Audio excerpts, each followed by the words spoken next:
Kakapasok lang, grabe to, nabulabog ang Kongreso, Senbato, nagwala na, akop na mutla.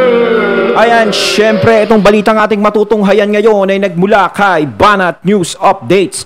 At ilalagay ko sa description box ang link ng channel ni Banat News Updates para maging updated po kayo sa mga balita na kanyang inihahatid sa atin. At syempre, ito po ang inyong lingkod na si BT na magbibigay ng reaksyon at komento dito sa video na ating matutunghayan ngayon. At huwag na natin pagtagalin at sabay-sabay na nating panoorin ang laman ng video na hatid sa atin ni Banat News Updates at bibigyan natin ng reaksyon ang balitang ito.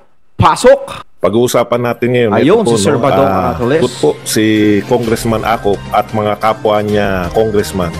Dito po, kasi hindi na sanay itong mga ito na nakokontra. sanay na ano no? Yung talagang parang mga diktador na. Kung anong gusto. Pero dati, no, mas maraming kakampi ang mga Duterte sa Kongreso. Ngayon talaga, wala na. Bigla silang naglaho parang bula. Parang ano sila eh.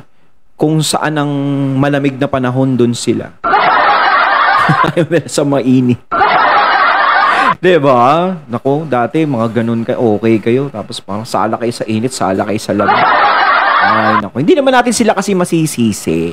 Diba? Huwag naman natin sisihin ng mga congressman. Siyempre, halimbawa, kung sila ay kakalaban sa gobyerno, paano naman yung mga ano nila? Yung mga, ano ba tawag doon? Yung mga hihingi nilang pondo sa mga proyekto nila sa mga distrito nila. Diba?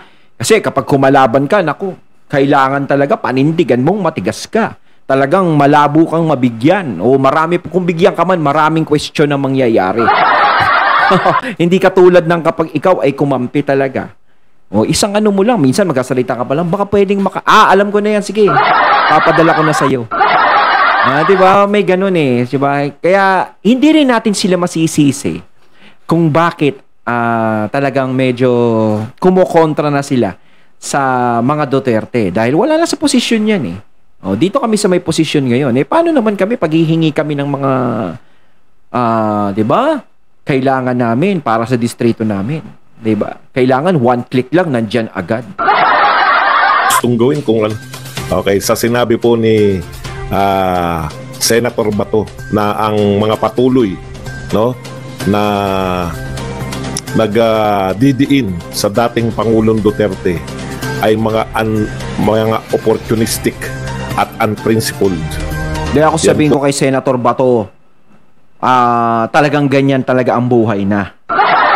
Ganyan na talaga ang mangyayari ngayon. No? Bihira ka talagang makakakita ng magiging kakampi nyo. Diba? Siyempre nga, uulitin ko, takot lang, diba? Ang hirap kasi talagang kalaban. Siyempre, kongreso yan, congressman yan. Tapos, ang nakaupo pang, sa speaker, si Tom. Diba? O, kapag meron silang problema sa mga distrito nila, kung kakalabanin nila ang administrasyon, pati si Tom, kasi pag kinalaban mo ang administrasyon, parang kinalaban mo rin si Toms. Diba? So, kapag kinalaban nila, wala na. 'Di ba? Alangan namang manggaling sa bulsa ng mga congressman 'yon. Kung sino mang congressman ang kokontra, manggaling sa bulsa niya yung gagastusin para sa proyektong gusto niya. Although, karapatan naman nila talaga 'yon kasi pera ng taong bayan 'yon. Karapatan nilang humingi ng pondo para ipangtustos sa pangangailangan ng kanilang mga distrito. Pero syempre, alam nyo na, kung saan dadaan 'yan, 'di ba? Po ang sinabi ni Senator Bato tungkol sa kanila. Siyempre pinalagan po yan ni Congressman Akop and Company. Alam niyo naman po yung nangyayari, no? Hindi po normal, no? Ito lang po, talagang kung titignan ko yung kung nangyari ba, pilit kong binabalikan kung nangyari na ba tong ganito na nasa ang daming hinaharap na problema ng Pilipinas. Ang hirap nung parang wala kaming pakialam dyan. No? Itong ginagawa ng mga congressman ngayon at kasama po ng ating mga cabinet officials, no?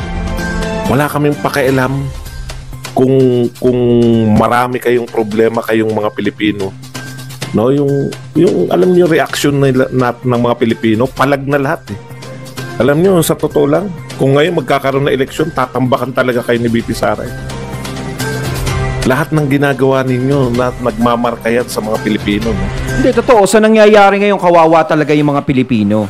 Kasi kung tutuusin, hindi na nabibigyan ng solusyon yung mga problema natin dito sa bansa natin. No, yung mga problema, yung mga pangangailangan, 'di ba? Yung kakapusan ng mga kababayan natin. 'Di ba? Hindi na nila pinapansin 'yon dahil focus sila sa mga Duterte.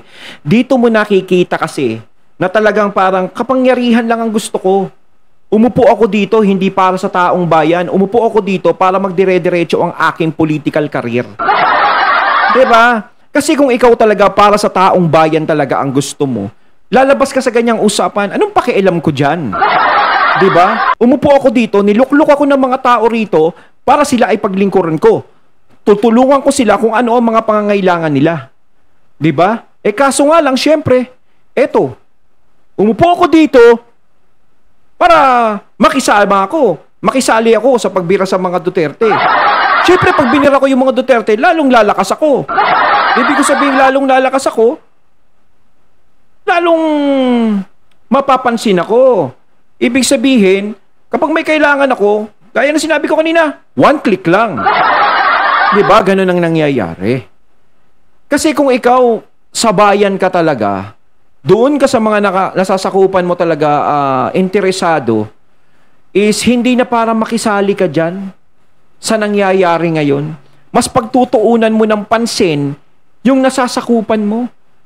Kasi bukod dyan sa problema ng mga Duterte, problema dyan sa mga Duterte, ang laki ng problema ang kinakaharap ng bansa natin ngayon. Hindi nyo pwedeng sabihin na wala namang problema ang bansa eh. 64 pesos a day nga pwede. Parang baliw yung nagsalita ng 64 pesos a day, no? Diba? Ang problema po ng bansa ngayon ay nagpapatuloy pa rin. Hindi nyo napapansin na maraming Pilipino ang tumatawag sa inyo, ang nangangailangan ng tulong ninyo. Pero hindi na ninyo napapansin dahil sa isang bagay lang kayo nafo-focus. Sa isang bagay lang kayo nafo-focus na kung paano nyo mareretain yung kapangyarihan na gusto nyong makuha, yung posisyon na gusto nyo. O yung meron kayong ini-endorsong tao na mailagay sa posisyon na yon para mas lalong lumakas kayo. Ganon yung nangyayari. Kahit ganyan ang gawin nyo, paulit-ulit, di ba? Siraan nyo yung mga Duterte para maging malakas yung taong ini-endorso ninyo at magpatuloy kayo sa posisyon. Walang mangyayari dahil taong bayan pa rin po ang mamimili kung sino yung gusto nilang iupo. Hindi naman po bumibilib yung taong bayan sa ginagawa ninyo. Hindi po kabilib-bilib. Doon sa mga taong galit sa Duterte, siguro, credits po yung ginagawa ninyo. Natutuwa sila sa ginagawa, pero ang taong bayan, di ba? Yung iba hindi natutuwa. So, paano sila matutuwa kung ganyan lang ang hinaharap ninyo? Diba? Kung yung kinakaharap na krisis ngayon ay hinaharap ninyo at tinutulungan nyo yung taong bayan para makaahon dyan, ay malamang ko, kahit hindi nyo nasiraan ng mga Duterte, siguradong mga tao ang tuturo sa inyo. Kahit hindi nyo nasiraan ng mga Duterte, siguradong mga tao ang tutulong sa inyo para kayo ay may natili sa pwestong gusto nyo. Ganun yun. Wala po kayong ginagawa sa Kongreso para malutas yung... Wala kami nakikita. No? Ang lagi naming nakikita, yung sikat na sikat kayo. Tuwan-tuwa siguro sila, yung ego nila siguro ay punong-puno ngayon na sila po ay laging nasa news. Magbukas ka ng Facebook, Twitter, silang bida. Sabik po ba kayo? Kasi di ko maintindihan talaga ano yung purpose ng mga congressman. Kitang-kita po, daming problema ng Pilipino. Pati naman itong mga cabinet official, wala po talaga. Galit po talaga, lalo nyo pong ginagalit. Alam nyo yung mga ginagawa ninyo? Galit na yung mga Pilipino, mataas ang presyo, bilihin, no? Wala namang kayong kalutasan. Wala pong kalutasan talaga eh. Ang laging naririnig, binomba na naman tayo ng China. Alam niyo, sa totoo lang, kala nyo yung, bayani itong mga natin. Alam niyo, sabi ng mga Pilipino, wala kami pakialam dyan. Dapat meron sa inyong nakikinig, no, sa kanila. Tama yun. Sasabihin lang ng mga tao dyan talaga, walang pakialam dyan. Dapat ang pinapakailaman nyo is yung talagang problema ng taong bayang kinakaharap ngayon. Yun talaga ang dapat yung problemahin. 'Di ba? Kaya kayo nandiyan sa posisyon nyo para paglingkuran ng taong bayan. Hindi parang gawin yung gamitin nyo sa mga personal. 'Di ba? Alam namin, naiintindihan namin kayo. Part po yan ng pagpapalakas. Ibig sabihin, pagpapalakas, syempre, mas kumakampi ako sa iyo, mas nagiging malakas ako. Pasensya na po sa inyo, ha? Pasensya na po. Humihingi po ako ng pasensya sa mga nasasabi ko. 'Di ba? Sa mga nandiyan. Hindi naman lahat ng nasa Congress ganun. Pero yung may matatama, pasensya na po. 'Di ba? Kasi po kailangan namin kayo eh. 'Di ba? Kailangan kayo ng taong bayan. 'Di ba? Sana maramdaman ng taong bayan yung presensya ninyo. 'Di ba? Kasi mas maganda na to, kahit ganito lang ako, is nagkakaroon ako ng boses para sa mga tao.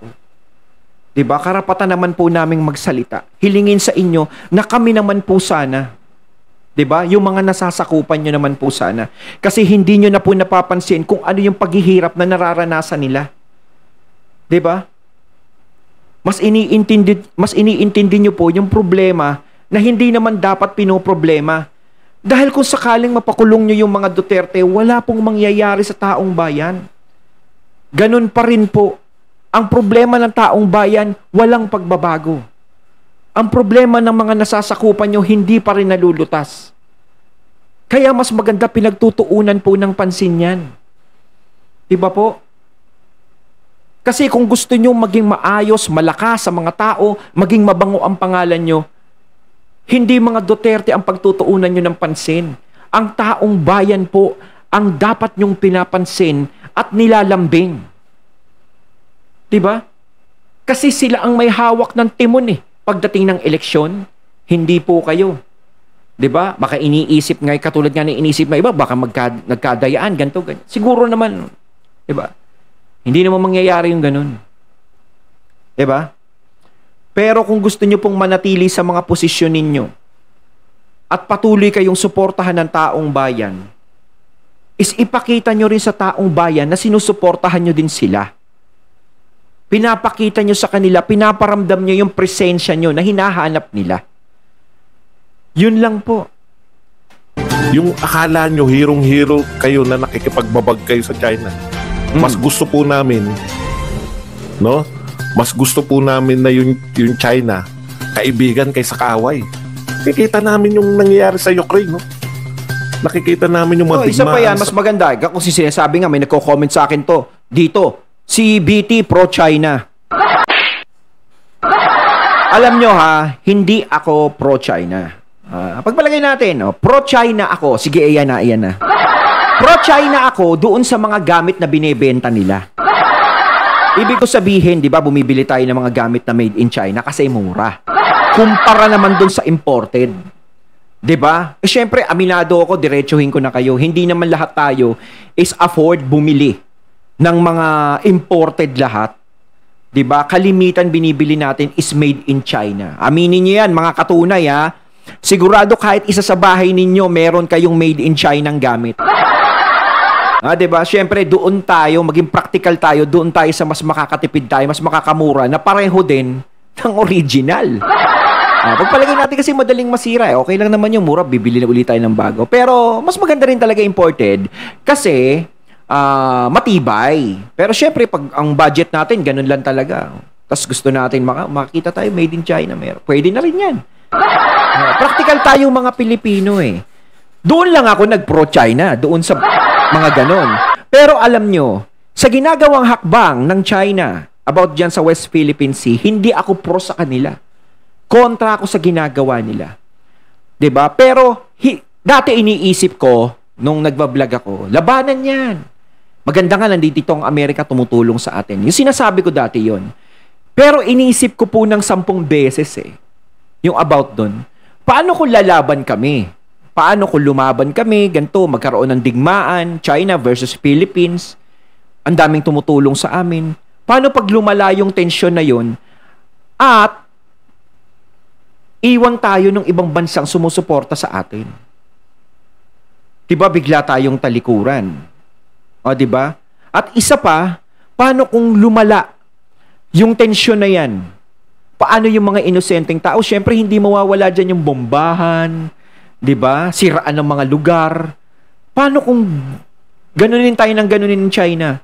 Ang daming inosenteng madadamay. Ang daming mga batang mga kawawa, mga walang muwang sa mundo, ang masisira ang buhay. Na pwede pa nilang ikamatay yun. Yun ang iniisip ko. Diba? Kaya medyo kumukontra ko sa ginagawang katapangan ngayon na yes, kailangan ipaglaban mo yung teritoryo mo. Pero bukod dun, wala na bang ibang solusyon? Hindi pa pwedeng pag-usapan, gawa ng solusyon yun, na hindi na tayo humantong sa digmaan para angkinin yung teritoryo na yun? Dahil sa dagat ba, kailangan magbuwis ng buhay ang maraming Pilipino? Mga inosenteng bata? Matatananda? Kailangan ba ganun? Kahit hindi sila sasabak sa digmaan yung mga inosente na yun. Yung ibabagsak ng mga bomba-bomba na yun, ayun yung nakakatakot. Diba? Yung pamumuhay ng mga kababayan natin, mapiperwisyo. Lalong babagsak ang ekonomiya ng bansa natin. Yun ang iniisip ko kasi. Hindi ako pro-China. Antay ako sa ginagawa nila. About dyan, sa pangaangkin ng teritoryo. Teritoryo natin yan, dapat nating ipaglaban. Pero may iba pang solusyon. Diba? Ang pakikipag-usap ng maayos. Yung pakikipag-deal sa kanila. Ano ba ang gusto nila at ano bang gusto natin? Diba? Magkaroon tayo ng magandang kasunduan na tutuparin nila at tutuparin din natin. Yun. Sa Israel at sa pagitan ng Israel tsaka ng mga Hamas, sa pagitan ng Israel tsaka mga Iran, ayaw namin nun. Feeling nyo hirong-hiro, ibang klase to, hindi nagawa to ni Duterte. Tama, hindi talaga gagawin niya na matalinong pangulo. Bakit ayaw niya kasing may madamay. Pwede mo namang kaibiganin. Alam niyo yun? Yes. Tapos eto, imbis na makakita po kami, wala po kami naririnig. Paano malulutas? Laging magsasalita si Tambi na, sa June, bababa na ang presyo ng bigas. Pagdating ng June, sa July, bababa na presyo ng bigas. Pag July na, sa August, bababa na presyo ng bigas. Bye. Ngayon, August na. Sa September, parang frustrate mo namin. Ang hirap kasi parang pinapaasa yung taong bayan sa ganun. Nagbibigay ka ng buwan, nagbibigay ka ng araw, di ba? Siyempre, aasahan ng taong bayan yan. Kapag hindi man natupad dyan, ay malamang, sira ka na naman. Di ba? Bakit hindi na lang kayo mag-set ng ibang na ganito na, yung talagang kunwari, etong buwan na to, etong taon na to, bababa ang presyo, trabahuhin nyo na agad. Di ba? Kasi kapag ikaw sinabi mo, hindi ka naman pala sigurado, mahal pa rin Ganito, July na, mahal pa rin. August na, mahal pa rin. Diba? Nadidismaya yung taong bayan. Di, mas lalong bumabaho kung ano yung pangalang iniingatan mo. Kaya mas maganda, huwag ka munang magsalita. Mas maganda, trabahuhin muna. Diba? Trabahuhin maigi. Ngayon, kapag talagang naayos na, naramdaman ng mga tao na ganito parang umu-okay na, saka mo i-announce ngayon. Kasi pinababa na natin ang presyo ng bigas ngayon. Ganito, bigla ka nang magsalita ng ganun. Mas maganda kasi yung galaw muna. Diba? Action speaks louder than word. Tama ba ang mga tunay? Tapos mananakot na, lalabas ng ICC. Ano yun? Wala na po yung mga taong ginugutom ninyo. No? Tapos ngayon ininsulto nyo pa. Hindi na mayaman. Hindi na mahirap. Puta, hirap na hirap mamalengke. Tapos mababalitaan ng mga tao. Alam nyo po, lahat ng tao ngayon galit. Kung sino man yung nakaisip na naiahon niya, kung nag-iisip pa po yung Pangulo, yung sabihin nyo naiahon niya yung 2.5 million mula sa kahirapan dahil sa kwentang 64 pesos, parang parang hirap na yung mga Pilipino. Huwag kang mag-alala, hindi ka naman na mahirap. Ang feeling nila ngayon, lahat ng Pilipino ngayon mayayaman na, no? Mura na bilihin ngayon, kaya 64 pesos mo, kasya na. Ahon na kayo ng presidente, hindi nyo ba naramdaman? Sinabi niya, hindi na kayo mahirap. 64 ba kinakain mo isang araw? Alam mo, pati mga paliwanag nila, sarap sungal-ngalin. Ang mayaman po, hindi po ibig ko sabihin, sabi nila, alam nyo, kung ang bansa natin, kung ang mga Pilipino natin ay nakakaahon na talaga at napapansin na ng mga Pilipino na, uy, maganda na yung takbo ng bansa natin, nagmumura na yung ganito, wala na kayong maririnig na reklamo gano. Siguro may maririnig kayo sa mga mangilan-ngilan na mga hindi pa rin nakukontento, yung gusto lang sirain yung ginagawa ninyo. Pero yung karamihan niyan sigurado, wala na kayong maririnig na reklamo kung mayaman na ang mga Pilipino ngayon. At kung meron na kayong action na nagawa na napababa nyo na yung dapat pababain. Kaya na mahirap, di ba? Pag 64 ang ginagastos mo, di nagkwenta ngayon. Ano yung mabibili ng 64? Oo. Ay, hindi ganyan ang pagkukwenta niyan. Dapat nagluluto ka. Kaya ka nga mayaman. Kapag nagluto ka nga apritadang manok Oh, di ba? Nasa 400 na yung gagamitin mo. Isang araw. Sa buong pamilya mo na yun, ha? Oh. O kung sa tanghalian yun, syempre, minsan pag napasarap-sarap pa ng kain, mauubos yung ulam. Diba? Bibili ka na naman sa gabi. So, bibili ka pa ng bigas. Diba? Kung bumili, pwede. Kung gusto mo magluto, pwede. Tapos sasabihin mo, mayaman ka lang pag nagluto ka sa bahay, iluluto mo yung 64 pesos. Hindi nyo ba alam, mas tipid. 64 pesos, puro chichiriya tapos kanin. Yon, 64 pesos, kakasya yun. Tanghali o merienda, hapunan. Huwag ka na mag-agahan, magmainit na tubig ka na lang. Diba? 64 pesos kasya yun, puro deep sea kakainin mo. Tapos sausaw mo na lang sa suka para magkalasa-lasa na may toyo. Mas tipid kung magkakarinderya ka. Hindi ka nga makabili niyan sa karinderya Alam yung ginagawa niyo sa mga Pilipino? Ginagawa niyong mga Tapos yung mga congressman at senador, na dapat makikita natin, tanay, pogo. Wala pa pakialam dyan Pilipino. Oh. Ang gusto naming makita, no? Pinag-uusapan nyo, paano mapapababa yung presyo ng bigas. Yes. Yan yung, ang tagal na yan, no?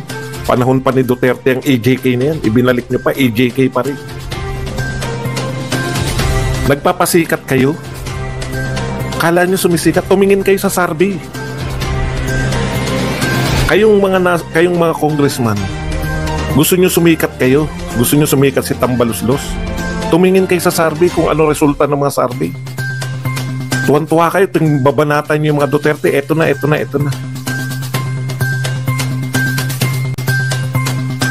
Ito sinabi ni Senator Bato. Siya po ay dismayado, no? Dahil etong mga House of Representatives, itong mga congressman na nung panahon ni Pangulong Duterte ay sila po ay pinupuri, no? Yeah. Sinasabi nila na napakagaling ng ginawa ni President Duterte sa warang tumahimik ang aming mga komunidad, no? Binabanatan nila yung mga kritiko ng war on drugs noong nakaraan. Same congressman. Sabi ni Senator De La Rosa, nakakalungkot po talaga kung gaano sila kabilis noon singing hallelujah, no? Singing hallelujah.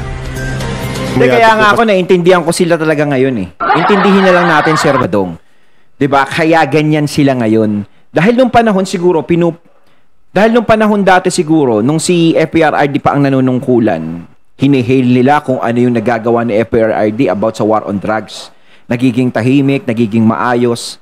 'Di ba? Kasi alam naman natin kung sino yung presidente nung panahon na yun. 'Di ba? Alam nga naman kontra hindi nila si FPRRD, di nakatikim sila doon. Ngayon, syempre, wala na sa posisyon si FPRRD. Sino ngayon ang nasa posisyon? Si PBBM. 'Di ba? Nagkakaroon ng hindi pagkakaintindihan yung dalawa. O syempre, kanino pa kakampi ang mga yan? Syempre, kay PBBM. Kahit yung iba dyan, kahit sabihin natin, ayaw kong kumampi kay PBBM. Pero no choice tayo, kampihan natin. Syempre nga, pinapangalagaan nila kung ano yung makukuha nila sa kung ano yung administrasyon ngayon. Dahil hindi nila kakayanin kung sa sarili lang nila ilalabas. 'Di ba? Pangangailangan ng distrito ko, kailangan mayroon akong proyektong gantong gawin. O, kanino kayo hihingi ng pondo? Siyempre, sa kung ano yung administrasyon ngayon. 'Di ba? Alang-alang naman humingi sila kay Duterte. 'Di ba? Ganun yun. Kaya ako, intindi ko ng konti yun eh. 'Di ba? Alam ko kung ano yung ginagawa nila. Gets na gets ko talaga. Kayo mga katunay, gets nyo ba? Kasi kasama siya. Opo, kasama siya sa war on drugs. Pero maganda ang war on drugs talaga. Kailan lang po yun eh. Meron po bang ganyan? Galit po ba sa war on drugs yung mga congressman? Hallelujah nga yung mga singing hallelujah. Thank you for the drug war. Yan mga sinasabi nila. Kay Pangulong Duterte, thank you for the peace and order. Thank you for the tranquility. Thank you for keeping the streets safe from drug menace. Ngayon, siya na ang bilin, si Pangulong Duterte na. Ngayon, si Duterte na yung demonyo. Nung panahon na siya yung nakaupo, siya yung nagbigay ng katahimikan. Tignan nyo, halimbawa, pag bumaba si PBBM, di ba? Kung bumaba na siya sa pwesto niya, tapos na yung termino niya. Tapos may nanalong vice, kung manalong presidente si BP Sara, halimbawa, tignan natin kung sino-sino yung mga kakampi naman kay BP Sara. Doon ako interesado eh. Ng katahimikan sa komunidad. Maraming salamat, Mr. President. Mamami, sabihin nila, ginaganyan kayo ng administrasyon ni Bongbong eh. Tagal na namin gustong kumampi sa inyo eh. Na-apply kayo ni Tambi kasi. Hindi kami makapagsalita kasi syempre, makarinig tayo ng mga ganun, no? Yang mga congressman na yan na umatake ngayon sa Pangulo ng Pilipinas, yang congress na yan, sila po yung puring-puri. Noong nagkasalukuyan, nagwawar on drugs si Pangulong Duterte. Kaya, kahit gusto nilang purihin si Duterte sa mga nagawa niya noon, yung pupurihin nila ngayon, hindi talaga nila gagawin yan. Delicates. Kaya dismayado si Senator Bato. Siyempre tayo, alam niyo naman, sanay na tayo dyan. Matagal na natin kilala yung mga congressman. Yung mga congressman na yan, nung panahon ni Pinoy, kampi sila kay Pinoy. Nung nanalo si Duterte na sila lahat. Diba? Ngayong iba na presidente, baliktaran. Wala na nga natira kay Duterte, si Pulong na lang yata. Ayon, at ating natunghayan ng video na nagmula kay Banat News Updates at syempre natunghayan natin ang boses na yon na nagmula kay Sir Badong Arateles. Kayo mga katunay, anong masasabi nyo tungkol dito sa video na ating natunghayan ngayon? Comment lang po kayo sa comment box. So once again, I'm BT and I'm out. Peace.